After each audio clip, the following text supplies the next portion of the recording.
नमस्कारम दोस्तों, आज का सवाल है कि सच्चे सद्गुरु का हमारे जीवन में क्या महत्व है।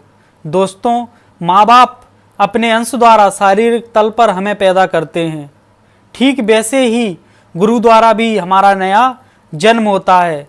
वह अपनी प्राण ऊर्जा द्वारा हमारे भीतर प्राणों की प्रतिष्ठा करते हैं और तब हमारे भीतर एक नई आध्यात्मिक चेतना का जन्म होता है। जैसे एक पत्थर की मूर्ति प्राण प्रतिष्ठित हो जाने पर उसमें चेतना आ जाती है, वह परमात्मा बन जाती है और वो जहाँ रहती है वह मंदिर हो जाता है। ठीक वैसे ही जब कोई सच्चा सद्गुरु हमारे भीतर प्राणों को छू लेता है, स्पर्श कर लेता है, तो हमारा ये शरीर चलता फिरता मंदिर बन जाता है। लेकिन दोस्तों याद रखना, यहाँ पर इस शरीर के स्पर्श की, इस शरीर के द्वारा होने वाले किसी भी प्रकार के कर्मकांड की कोई भी जरूरत नहीं होती, कोई महत्वता नहीं होती, कोई प्राथमिकता नहीं होती। और दोस्तों, जहाँ पर शारीरिक प्रक्रियाओं को महत्व दिया जाता है, जहाँ शरीर द्वारा चेले बनाए जाते हैं, शारीरिक कर्मकांड द्वारा लोगों को दीक्षित किया जाता है, वहाँ पर किसी प्रकार का परिवर्तन, किसी प्रकार की चेतना की स्थापना किसी व्यक्ति में नहीं होती है। और आजकल चलन चल रहा है कि जो गुरु जितने चेले बना ले, जिस गुरु के जितने चेले, जितने फॉलोवर, वह उतना बड़ा गुरु। लेकिन दोस्तों याद रखना, जैसे एक सच्चा लीडर कभी भी फॉलोवर नहीं बनाता, वैसे ही एक सच्चा सद्गुरु कभी भी चेला नहीं बनाता। जब भी वो बनाता है तब वह अपने जैसा ही बनाता है, और यदि वो सद्गुरु है तो सद्गुरु ही बनाता है। ये हमारी भूल है। हम शारीरिक तल पर जीते जीते शारीरिक तल को इतना महत्व देने लगे कि शारीरिक कर्मकांड करने वाले लोगों द्वारा हम बंध गए हैं।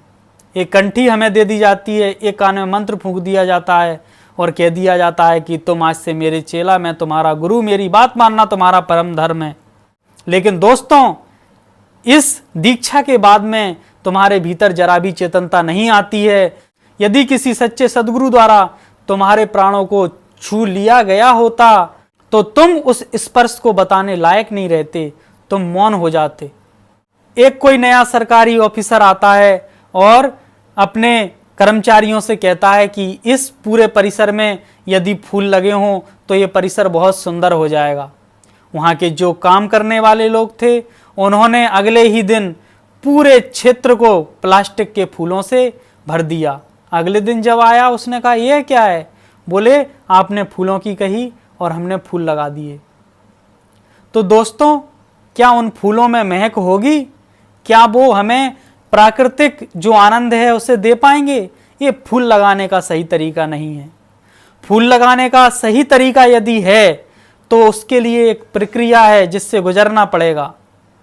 मिट्टी को उस काबिल बनाना पड़ेगा, तब उसमें उन फूलों के बीजों को बोया जाएगा, फिर उनकी देखभाल की जाएगी, खाद पानी दिया जाएगा, तब उनमें जो फूल आएंगे उनकी महक अलग होगी, वो हमें प्राकृतिक सुंदरता का आनंद देंगे।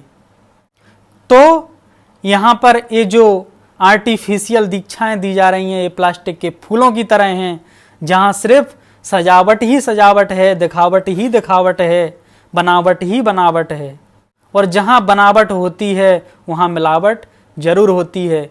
इसलिए दोस्तों, अभी किसी सच्चे सद्गुरु ने तुम्हें स्पर्श नहीं किया है, और यदि स्पर्श कर लिया है तो फिर तुम गुरु के बारे में बात करना ही बंद कर दोगे, क्योंकि तुम खुद ही गुरु हो जाओगे।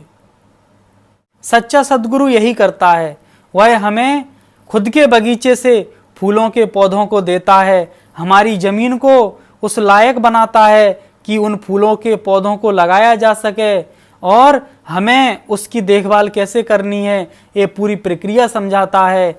और एक निश्चित समय बाद जब वो बगीचे के फूल खिलते हैं तो उनकी महक हमारे जीवन को महका देती है। सच्चा सद्गुरु शारीरिक रूप से तुम्हें स्पर्श नहीं करता, वह तुम्हें शारीरिक रूप से अपने पास रहने की नहीं कहता, ना ही वह तुम्हारे पास रहने के लिए उत्सुक रहता है। उसका रिश्ता इस शरीर का रिश्ता है ही नहीं, उसका जो रिश्ता है वो प्राणों का रिश्ता है। वो आत्मा का रिश्ता है, बहुत गहरा रिश्ता है उसका।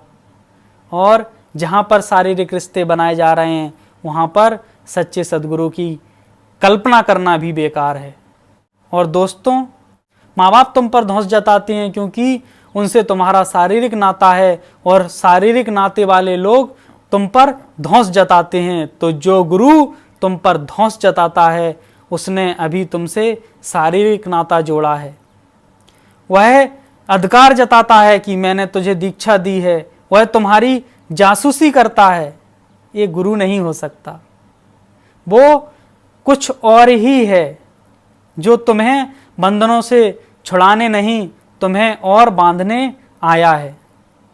तो यहाँ पर हमें बहुत समझना जरूरी है कि कौन सद्गुरु है, कौन असद्गुरु है, क्योंकि असद्गुरु के चक्कर में फंस गए तो समय नष्ट होता रहेगा। और दोस्तों, एक बात समझने योग्य है कि हम चेला बनना चाहते हैं, इसका मतलब है कि हमारी चेतना कम है, और जिसे गुरु बनाना चाहते हैं उसकी चेतना का लेवल हमसे हाई होना चाहिए। तो एक कम चेतना का व्यक्ति किसी हाई चेतना के व्यक्ति को कैसे समझ सकता है, कैसे जान सकता है? जिसका कॉन्शियस लेवल हाई है, कोई सच्चा गुरु तो पहचान सकता है कि इसके भीतर क्या क्या चल रहा है, लेकिन चेला कैसे पहचान सकता है? और यहाँ पर चेला ये कहते हैं कि हमने गुरु को जान लिया, हमने ईश्वर को जान लिया, तो उसकी चेतना का लेवल इतना डाउन है, वो कैसे जानेगा उस ऊपरी चेतना को? तो यहाँ पर जिसको जाना जा रहा है वो जानकारी सही नहीं है। दोस्तों, अपने भीतर संकल्प करिए, अपने आप में स्थापित होने की कोशिश करिए। जब जरूरत होगी तब सच्चा सद्गुरु तुम्हें ऊर्जा वैसे ही दे करके चला जाएगा जैसे सूर्य अपनी रोशनी दे करके चला जाता है। वो तुम्हारे पीछे नहीं पड़ता कि मैंने तुम्हें रोशनी दी है। सच्चा सद्गुरु सूर्य की तरह ही होता है, वह एहसान नहीं जताता, वह तुमसे कुछ मांगता भी नहीं है। जैसे सूर्य का काम रोशनी देना है, वैसे ही उसका काम भी तुम्हारे भीतरी जीवन में रोशनी देना है। धन्यवाद।